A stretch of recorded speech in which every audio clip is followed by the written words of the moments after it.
Move me with your words, they said. Discover your hidden talent for writing syllables into an order that may not mean anything to anyone except for you.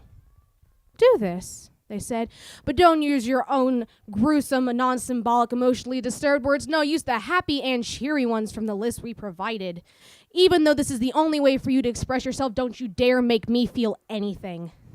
Don't make me cry tears of joy or angst. Let me put it to you this way. I don't give 2.5 shits about your emotions. I'm expected to follow and obey. There is no room for free thought or will. I am organized into a single line of discipline and mindlessness to the point if I'm thrown off a building, I won't squirm. I am asked my opinion then shunned because I spoke nothing other than words of truth. Paint me a picture of the bird's song synchronizing with the wind, they said.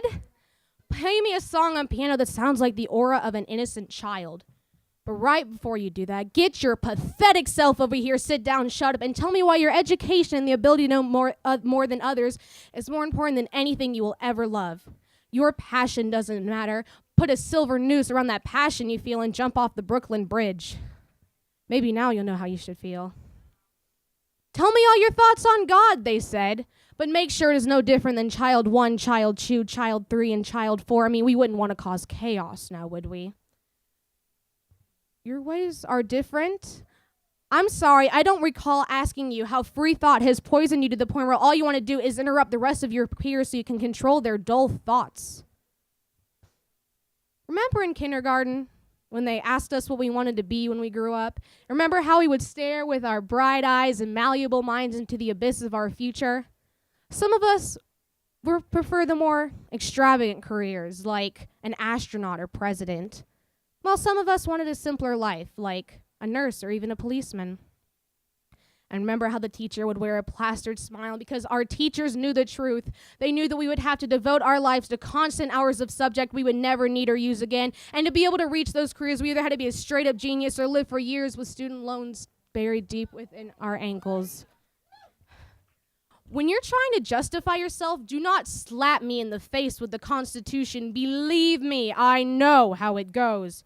Freedom of speech, freedom of religion, the right to a goddamn attorney. But we can never use them. If we're land of the free, home of the brave, then why do I feel so self-conscious expressing who I am? I am looked upon by a selective number of people who think they were appointed by God to judge me for the way I act, for the way I feel, for the way I walk, for the way I talk. I'm terrified that one day I'll wake up and realize that I am kept in a shadow of fear without any light or appreciation. I was just another unsightly piece of paper that every single one of you saw floating in the wind but never bothered to pick up. We're just giving helpful criticism, they said. We just want the best for you, they said. Then why do you look upon me with disgust? Why do I feel like every time you glance in my direction, it takes every fiber in your being not to spit at me, not to disown my father's name, not to dance on my grandfather's grave, not to call my mother a disgrace for birthing me? Why do I feel so alone?